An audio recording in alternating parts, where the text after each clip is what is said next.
All right, good morning. Good morning, everyone. Say happy birthday to Angela today. Sorry, Angela, it's not warmer for your birthday, but I hope you and Dale and the family have a great birthday today. It's still going to be a nice day, right? We're going to have some sunshine, but as long as you're getting some cake or something good with presents later, you'll be just fine.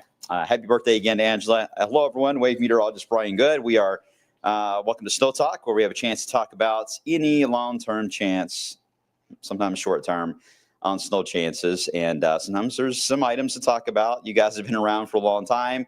Know that there's been many seasons where I have nothing to talk about for weeks on end. This year has been different. Actually, it's been a steady flow of topics to cover, but still no big systems, right? So that still looks to be the outlook, by the way, as of now, and extended. But now we're getting into a critical time of year. Now it gets to the point where even those that do not like snow don't necessarily mind it when you get a little closer to the holiday itself in December. So that's where things get a little different, and the interest peaks a bit more. So having said that, let's get right into the snowboard. And the snowboard for today, well, it's still on track. And again, there's nothing for the rest of this week, so make sure I'm clear on that.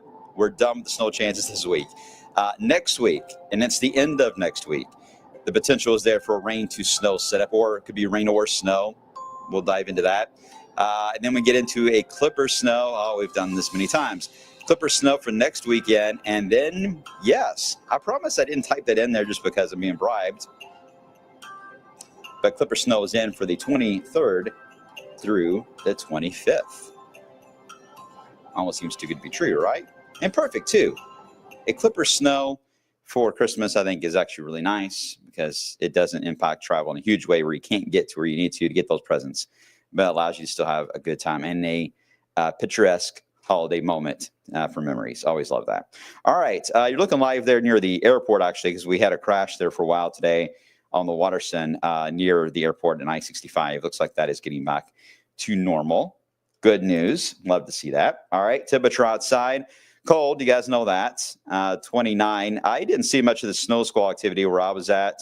I'm not sure if you guys did. It seemed like most of it was aiming after the midday batch or mid-afternoon batch or on E-Town. Most of it was Indiana and 71. But, yeah, it didn't pan out very well. And once we were looking at the surface temperatures and the upstream reports, we could not find any major concerns. So that's why we did not go with an alert day for this event last night. It just didn't fit everything that screamed problems.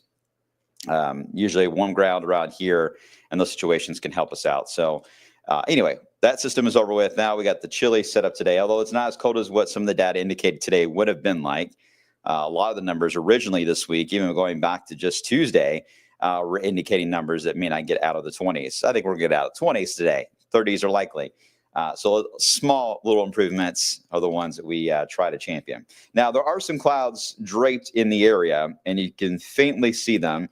This has been an interesting feature as well. It's almost a warm front that is trying to break out some light snow across the Ohio Valley. But we are just too far south and east to really feel the impact from this or any type of influence. Most of it's going to be here into Missouri, into Illinois and Iowa. This band will actually tighten up and tilt and become much more of a prominent band of snow that should extend, I would say, very close to the I-70 corridor that may continue all the way into Ohio. And it's less than an inch for them. But a lot of the data, again, did not even have this around at all this week. So it's another one of those sneaky clippers that gets involved in the storyline sometimes. But those are the ones that can give some surprises. We don't have to worry about that for us. In fact, Futurecast shows the freezing line around us now this morning lifts to the north in Indiana. That band of snow stays again close to I-70. Tonight, freezing line goes back down to the south. So we freeze up again tonight with area 20s, some high clouds at times. Tomorrow, high clouds. This is not an overcast setup, so it looks like completely overcast. It's not. There will be some hints of sun or hazy sunshine mixed in, but it will still be a chilly day. I mean, the freezing line's north of us. As you see there, that blue line gets out of our area. So we'll be above freezing for sure tomorrow, perhaps in the mid-40s, in fact. It's not a bad setup. Plus, it's a Friday. You get into Saturday. I think Saturday is one of those days that's going to start off with some sunshine, a cold start today on Saturday, but we're going to rapidly warm up because the air is dry which is going to buy us several hours of dry time. This rain band that comes in Saturday continues to trend slower on its arrival, to where I think now we're going to get through the entire daylight period on Saturday without any worries of rain. It'll be Saturday night. It could even be the 11 o'clock news Saturday night before the rain arrives. So if you have any daytime plans on Saturday, I know we have got a high rain chance in, but you got to keep in mind that's the approach of the high rain chance later at night. Your daytime errands, I think, will be in fine shape. So I wouldn't worry too much about that. Okay. But once this rain band moves through, the initial one late Saturday evening into the overnight, it will then become a little more elongated and kind of tilt. That means we're going to get a constant flow of showers that will be still fed into Kentucky and Indiana, even as we head into Sunday and parts of Monday before the next round of rain moves in. Let me show you what this looks like here on a wider view from the Euro. Here's the front on Saturday. It moves in. It tilts over. You see the tilt that happens. Now we're going to get that constant feed of moisture that's going to feed right into our area, while the next system is developing back here to Texas and will enhance the rainfall yet again. So the rain necessarily doesn't just shut off completely for that entire period of Saturday and then a separation of rain, and then we get picked back up on Monday. I think it may be light and drizzly at times, but I think it may be the constant feed of dampness outside and constant showers and using the wipers driving around town. So I think overall, Saturday daytime is going to be the best part of the weekend. After that, not going to be the best, unfortunately. We get into Monday. That is when the next surge of moisture does come back into play. Big slug of it actually moves in. This could be locally heavy rainfall in some areas. Some of the data now doesn't show the potential for thunder, but this is a setup that can feature thunder, nothing severe. But thunder, I do think, is possible out of that. As we see this system leave on Tuesday, there is a hint of a drop in temperature that may try to give us maybe a flake or two on Wednesday morning. Right now, I'm not worried about it, so I didn't put it in the snowboard at all. All right, so those are the rain events that we're going to be tracking as we evolve into the end portion of next week.